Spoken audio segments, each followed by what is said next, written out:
Nilmilkom programmi ieħor kuxjenza. Illum se niddiskuti suġġett illi forsi jidher faċli imma mhu faċli xejn. Kemm hu diffiċli jew faċli li tkun ferħan. Inti tista' tkun ferħan hawn min anke tiltaqa' miegħu u huwa dejjem l-istess. Jew inkella jgħidlek u hija mhux xorta l-istess għadni jew il-fatt li inti qomt u l-fatt li qed tieħu nnifs diġà għalija hija barka. Kemm hawn nies li lanqas iqumu filgħodu u ma jkollhomx iċ-ċans li jgħixu. Però biex niddiskuti s-suġġett f'aktar profondità llum għandi 3 persuni li żgur se jtuni diskussjoni li hija profonda ħafna u għalhekk qegħdin hawnhekk f'Kuxjenza llum. Għandi lill-Fader Marcellino Mikallef illi huwa l-fundatur ta' The Soup Kitchen Malta. Għandi l-Joslin Camilleri, influencer li issa tafuha sew, u għandi wkoll ir-Ryan Barbara illi wkoll insegwih mhux ftit għaliex illum huwa ambaxxatur nistgħu ngħidu tas-saħħa mentali jitkellem ħafna biex jagħti l-ġid. Il-koll għandhom storja. Ħanibda bik, Ryan. Jien li ħafna nsegwik dejjem xtaqt niltaqa' miegħek u fl-aħħar wasalna. Ryan, inti titkellem ħafna, kollek il-vizzju ta' droga, imma wkoll batejt minn saħħa mentali, però llum dak li tikteb illum fuq il-paġina tiegħek huwa profond immens u nsegwih għax nitgħallem ħafna minn għandek. Il-ferħ, inti kien hemm mumenti f'ħajtek fejn għastaf jekk fejn inti sejjer. Forsi għall benefiċċju tat-telespettaturi li ma jafux l-istorja tiegħek. Inti minn xi għaddejt qabel? Mela biex ikunu jafu naqam brief jiena kelli problema ta' droga. Jesu bejn 18 u 28. Fl-aħħar sentej kienet severa u kif qed mhux ħanidħol ħafna fid-dettall biex ma noħroġ barra mis-suġġett. Imma spiċċajt ħażin, tlift l-iskop tal-ħajja, kelli tifel,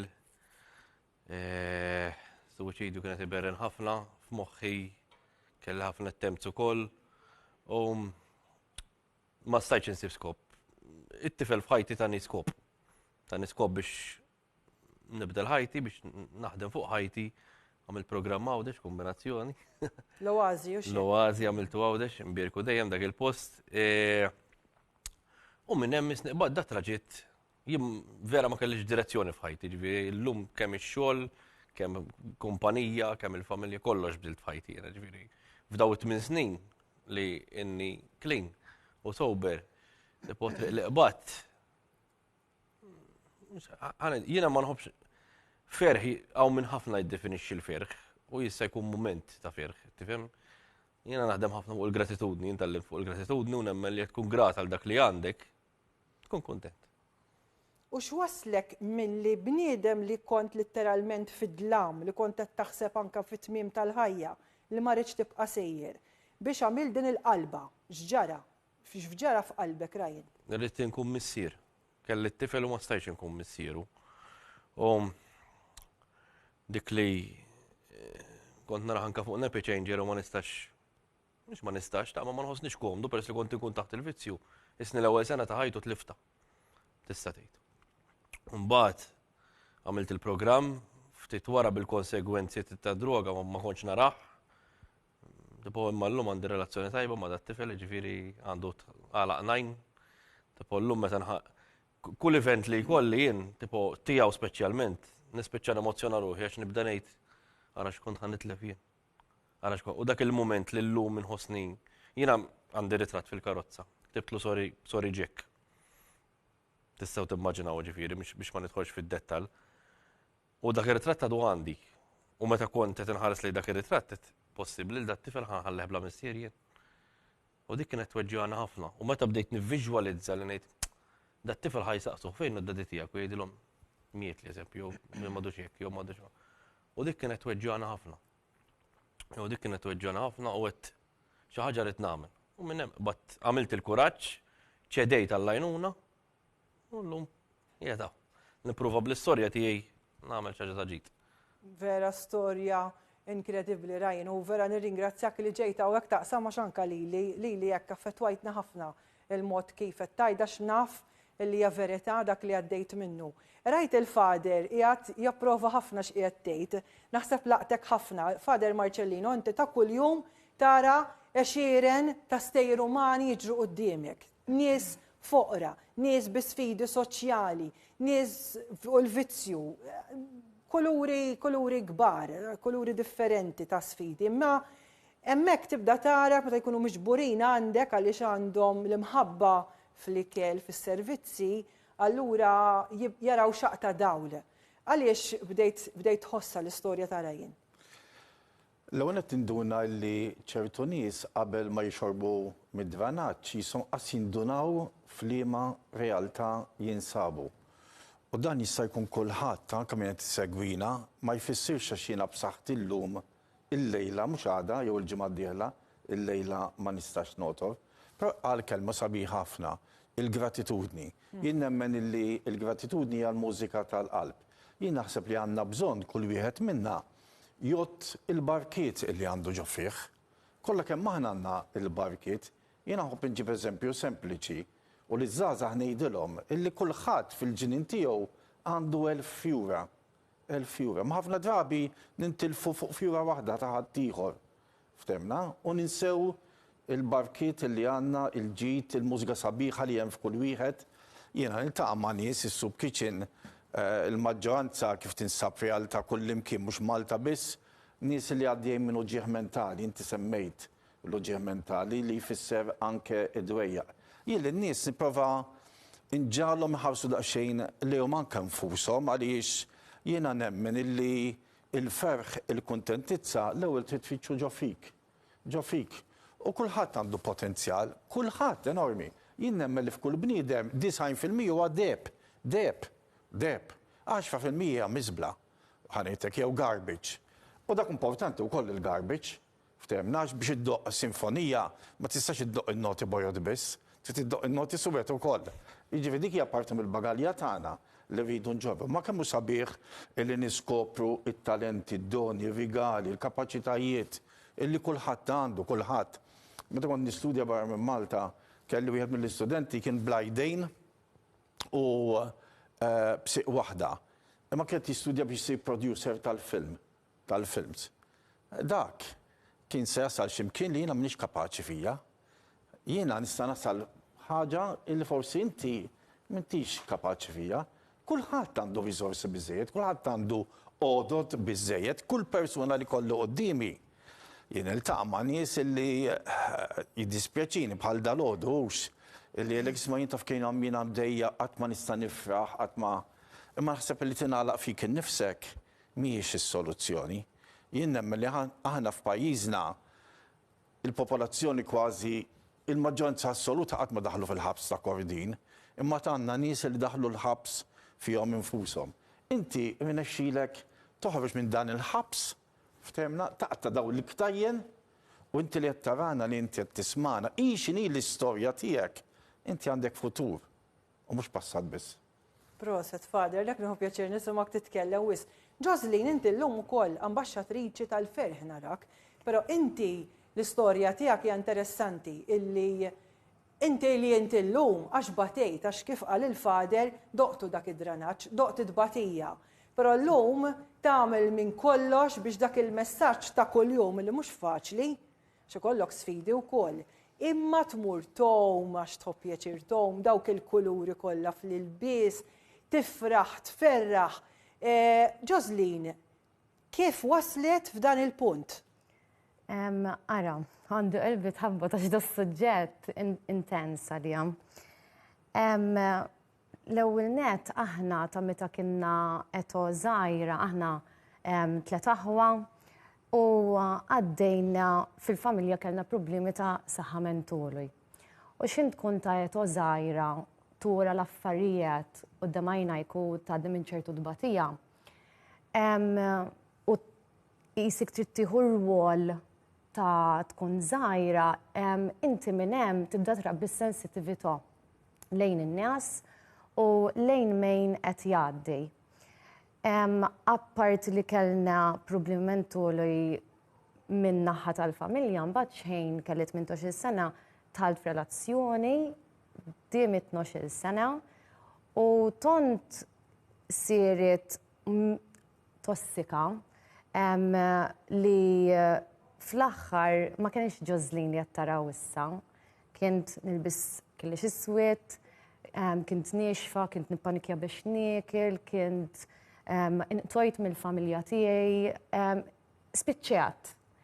Imbagħad rojt il-mewta tan-nanna li kienet it-tieni jum tiegħi u għalloq 30 sena u ma kienx f'punt fejn nixtieq inkjum. Għaddi niġi emozzjonuta. U mbagħad minn hemm arġojt fdojt il-loħtoj il-Lorinda li nsemmija ħafna għax kienet hemm ta' support. Skużawni. Zax, anzi napprezzaw li qed tiftaħ. Kienet għenitnej kif imbiddil, kif nitkellem ma' moħħuj. Ma kienx għadni naruni sabiħa, ma kienx għadni naruni li niswa fid-dinja u skoprejna ħafna affarijiet naturali li nistgħu nagħmlu biex nissaħħu. Nidħak bħal niftakar darba minnim kienet qabdu t-tazza għax aħna mamulejn mill-ilma. U xejn intej titkellem miegħek innifsik u tgħid kemm jankera, don l-ilma jkun qed jifforma. Kienet qabdut li t-tazza għamlet lej ġbarna id-dmew għax inti terħi ċertu kimika u bdejna ngħidu int sabiħa, int tiswa. Sakemm inti il-moħħok qed tibda terġa' tkellmi u daqs li kieku qed inkellem ħabiba.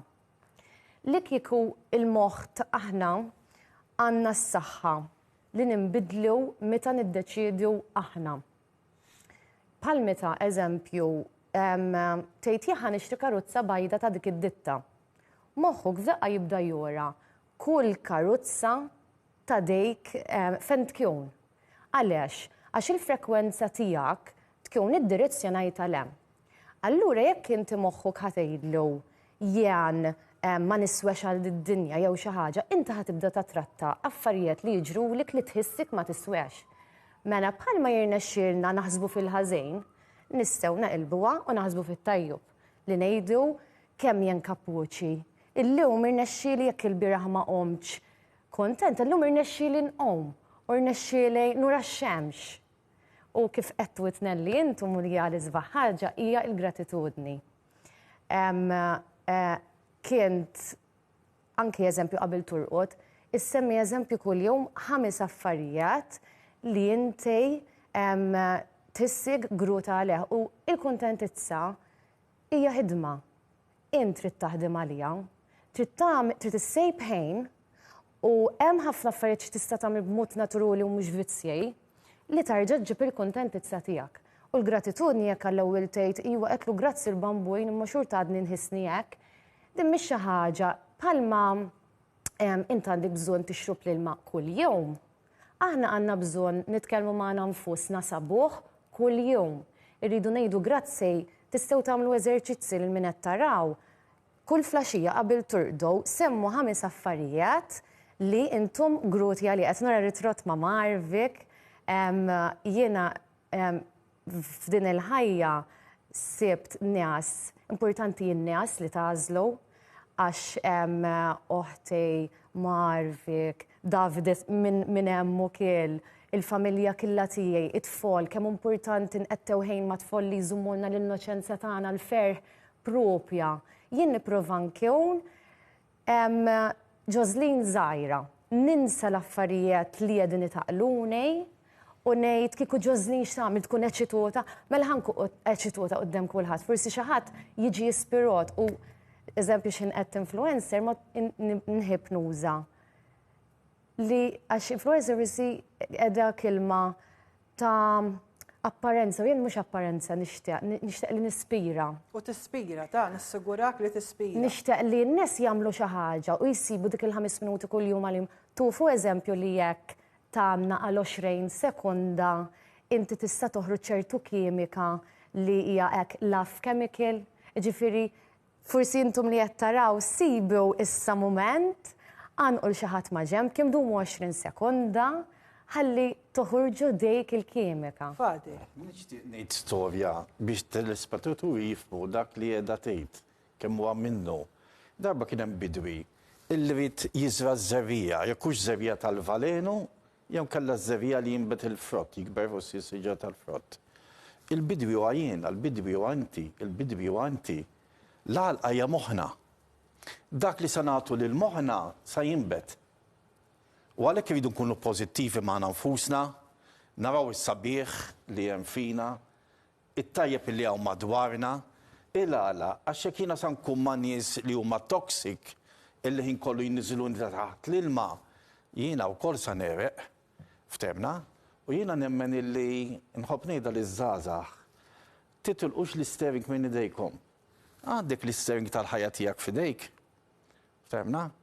Tħallihx f'idejn ħadd ieħor min niżlek taħt l-ilma.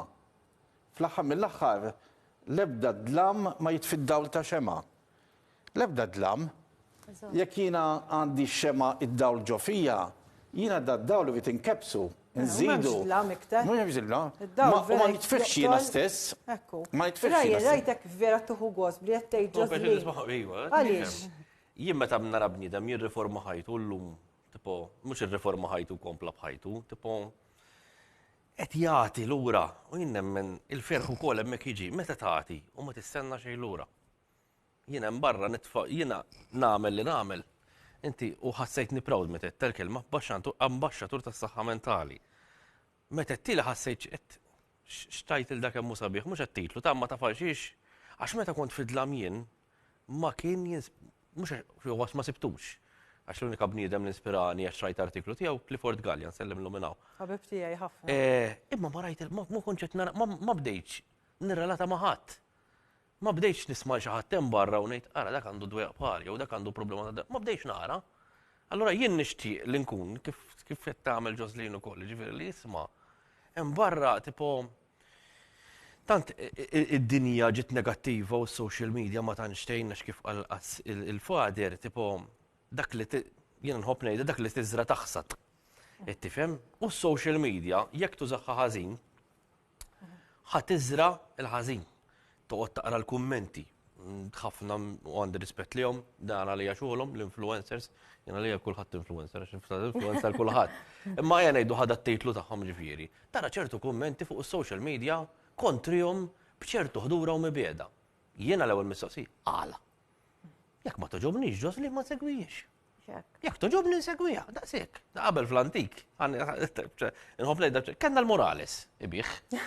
Konna nsegwha minn hemm jew jekk insellimlu minn hawn. Jekk ma toġobniex bih il-Christmas trid taqliblu. Għax il-Ġoslin bil-forsi nattakkaw. U biex inħossni tajjeb jien inkisser l-ħadd ieħor. Ma dak għad tirrifletti lilek, kull azzjoni tirrifletti lilek. Imma jekk jien ħanibqa' naqruhom dawk il-kummenti, ħajaffettwawni. Veru, veru. Ħajaffettwawni. Din hija naħseb illum u nixtieq għandek tarħin imma ma tantx għandi ħin. Issa laqattu xi ħaġa li taffettwa l-kollha kemm aħna ħabba social media. Kummenti negattivi naħseb il-koll lajna x'aħna l-koll fix-xena pubblika. Intom x'tagħmlu Ġoslin meta jkun hemm kumment negattiv mhux faċli taqrah u tweġġa'. X'tagħmel imma biex tipprova timminimizza l-ħsara? Ara, u ħaniħu moment għal-qabel din żgħir, ħani ringrazzja għax kienna qed nisimgħu gratitudni, forsi mbagħad kulħadd jagħmel ringrazzjament, ringrazzja ħafna l-oħtu Lorinda minn hawn għax l-ewwel persuna li għenitni nibni moħħi għax bnet tagħha qabel. U kienet il-gwida tiegħi. L-ewwel persuna nitkellem moħħtu ġieli meta jkelli dal-kummenti. Għalhekk hu sewwa li kellik xi ħadd li hu. Però mhux kulħadd għandu wkoll Ġoslin. Mhux kulħadd għandu. Mhux kulħadd issibhom dawk it-tajjeb. Ma jkellikx titfittix l-għajnuna. Importanti għax jien l-ewwel li fittix ma kienx close moħħti għax kien tingħaloqt, fittix l-għajnuna. U mbagħad tibda tatratta n-nies tiegħek waħdik bil-mod. Imma ċertu kummenti eżempju darba minnim lojt kumment li speċi ta' il-figura sabiħa mal-wiġ zero. Eżempju. Kien. Ma niflaħomx. Tgħid xejn mill-ewwel. U jiena llum il-ġurnata billi għaddejt il-proċess kien hemm żmien fejn naqbel ma' ċertu affarijiet, imma kemm jew tirrealizza li jekk weġġa kif issir hemm xi ħaġa ġo fik x'issewwej. Li ma tuħodux fuq il-persuna, imma li jekk hemm xi ħaġa fejn kif issir titħibba ħafna iktar. Però u qed jgħidlek xi ħaġa dwaru mhux dwarek. Eżatt. Inti l-importanti tittiqaf u tgħid isma' dan qed jagħtini informazzjoni dwaru stess. Illi jiena wkoll irid inżomm safe distance minn ċertu kummenti minn ċertu nies, għax jien għandi dritt nipproteġi li l-nifsi, jien għandi dritt li ma ħalli l-ħadd niżilni taħt l-ilma, jien għandi dritt illi nibqa' miexi fil-ħajja tiegħi, ġifieri dak huwa importanti li żżomm safe distance. Jien kelli kumment, u ġieli kelli ta' ġifieri, jew ninjurhom, għax nemmen l-enerġija tiegħi rid nibżalija.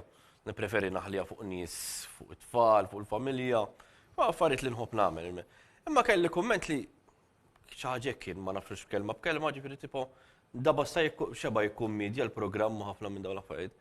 Ma rispondejtux bl-istess livell tiegħu, irrispondejtu tipo mhux bimħabba, tista' tgħid bimħabba, ma rispondejtu b'rispett għax kif qal il-fader. It reflects on him mhux on me. Tipo qed lusma, jiddispeċini jekk tħossok hekk, l-intenzjoni tiegħi kienu tajbin. Waqftim. Daqshekk. Għax għal xiex, m'għandix għalfejn qed nattakkom kollha. U dal-messaġġ imur għal dawk in-nies li għal xiex tkisser il-ħadd ieħor biex tħossok tajjeb inti. Tgħid xejn biss, kull ma nitolbok tgħid xejn. U mhux ħatħossok tajjeb xorta. Mhux ħatħoss le, mhux ħatħoss jien jekk ħanajar il-ġoslin, tipo jien ġast mhux ħanħossni xejn aħjar. Il-min jitfalek il-ġebel m'għandux titfalu żvara, għax inkella se jitfalek żewġ żravijiet oħra. Mhuwiex worth it teħel dik l-enerġija. Sfortunatament, is-sur direttur qed jgħid li skada li ħin bħas-soltu jitir bħal żiffa, però dak ifisser li vera tkun qed nieħu pjaċir jiena onorata. Grazzi Fader Marcellino Mekallef, Joslin irringrazzja, grazzi Ryan, ħafna grazzi. Grazzi lid-direttur James Azzopardu lil kru li għandi fl-istudio dawk fil-control room. Kuxjenza ikun magħkom il-ġimgħa d-dieħla. Grazzi ħafna.